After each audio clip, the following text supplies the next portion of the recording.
Pawan Kalyan Janasena party అధ్యక్షుడిగా వ్యవహరించడం లేదని కాపు కార్పొరేషన్ చైర్మన్ అడపా శేషు అన్నారు. చంద్రబాబు కోసమే కాపు నాయకుడిలా మాట్లాడుతున్నారన్నారు. కాపుల హక్కుల కోసం పవన్ ఏనాడైనా పోరాడాడా అని ప్రశ్నించారు. కాపులకు కాపు కాస్తున్న ఒకే ఒక్కడు వైఎస్ జగన్ అని కొనియాడారు. చిరంజీవి పేరుతో పవన్ ఓట్లు దండుకోవాలని చూస్తున్నాడు అంటున్న అడపా శేషుతో మా ప్రతినిధి Ashok face to face. Rajanagaram సభలో పవన్ కళ్యాణ్ వైసీపీ నేతలను విమర్శిస్తూ కొన్ని వ్యాఖ్యలు చేశారు. దీని మీద మనతో పాటు మాట్లాడేందుకు కాపు నాయకులు కాపు కార్పొరేషన్ చైర్మన్ అడపా శేషు ఉన్నారు. సార్ చెప్పండి, అసలు పవన్ కళ్యాణ్కి ఈ రాష్ట్రం గురించి కానీ, ఈ రాష్ట్ర ప్రజల గురించి కానీ, ఈ రాష్ట్ర కాపు నాయకుల గురించి కానీ ఏం తెలుసు అని నేను అడుగుతా ఉన్నా.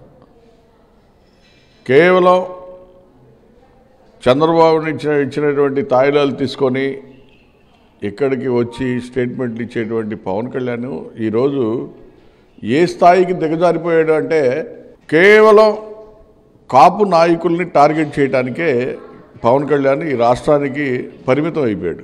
అంటే చంద్రబాబు నాయుడు తొత్తులాగా, చంద్రబాబు నాయుడు చేసేటువంటి రాజకీయ విన్యాసాల్లో ఒక పావులాగా పవన్ కళ్యాణ్ ఈరోజు ఆ స్థితికి దిగజారిపోయిన దానికి మేమే జాలిపడతా ఉన్నాం. ఉమ్మడి రాష్ట్రంలో వైఎస్ రాజశేఖర రెడ్డి గారు కాపులకి పెద్దపీట వేసి కేబినెట్ స్థాయికి తీసుకెళ్లి కాపుల్ని రాజ్యాధికారంగా తీసుకెళ్లినటువంటి ఘనత వైఎస్ రాజశేఖర రెడ్డి గారు. ఈరోజు జగన్మోహన్ రెడ్డి గారు 2019లో మరి 5గురిని కేబినెట్ మంత్రులను చేసి ఒక ఉప ముఖ్యమంత్రిని చేశారు. ఎవరన్నా అడిగారా? అడగకుండా వరాలు ఇచ్చే దేవుడు జగన్మోహన్ రెడ్డి గారు. మరి 30 మంది ఎమ్మెల్యేలని చేసినటువంటి ఘనత జగన్మోహన్ రెడ్డి గారు. నువ్వు ఒక్క కాపు ఎమ్మెల్యేలనైనా నువ్వు గెలవలేకపోయావు. పోనీ నువ్వు ఎవరికైనా సరే, ఏ ప్రాంతంలో అయినా సరే కాపు సోదరుల గురించి కానీ, కాపుల గురించి కానీ ఏ రోజైనా పాటుపడ్డావని నేను ఈ రాష్ట్రంలో నేను అడుగుతా ఉన్నా. జనసేన పార్టీ పెట్టించిందే చంద్రబాబు నాయుడు అని. చంద్రబాబు నాయుడు లోకేష్ జపం చేస్తా ఉన్నావు. ఒక కాపు నాయకుడిగా చంద్రబాబు నాయుడికి పనిచేస్తా ఉన్నాడే కానీ, ఒక జనసేన పార్టీ అధినేతగా కానీ ఈ రాష్ట్రంలో కాపు కులానికి గురించి కానీ ఏ రోజన్నా ఒక్క రోజన్నా ఆలోచించాడా పవన్ కళ్యాణ్? నేను అడుగుతా ఉన్నా. చిరంజీవి గారిని అత్యంతగా గౌరవించినటువంటి వ్యక్తి జగన్మోహన్ రెడ్డి గారు.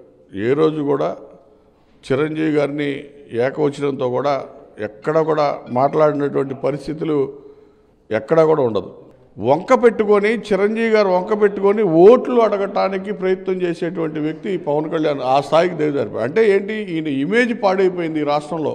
పవన్ కళ్యాణ్ ఏదైతే కాపుల గురించి మాట్లాడే అర్హత లేదు, ముఖ్యంగా జగన్మోహన్ రెడ్డి గురించి కూడా విమర్శించే అంత అర్హత లేదు. ఎప్పటికైనా సరే పవన్ కళ్యాణ్ తన విమర్శలను కట్టిపెట్టకపోతే మాత్రం ఖచ్చితంగా కాపులంతా కూడా బుద్ధి చెప్తారని కాపు కార్పొరేషన్ చైర్మన్ అడపా శేషు హెచ్చరించిన పరిస్థితి కనపడుతుంది. కెమెరా పర్సన్ వెంకటతో అశోక్, సాక్షి టీవీ, విజయవాడ నుంచి.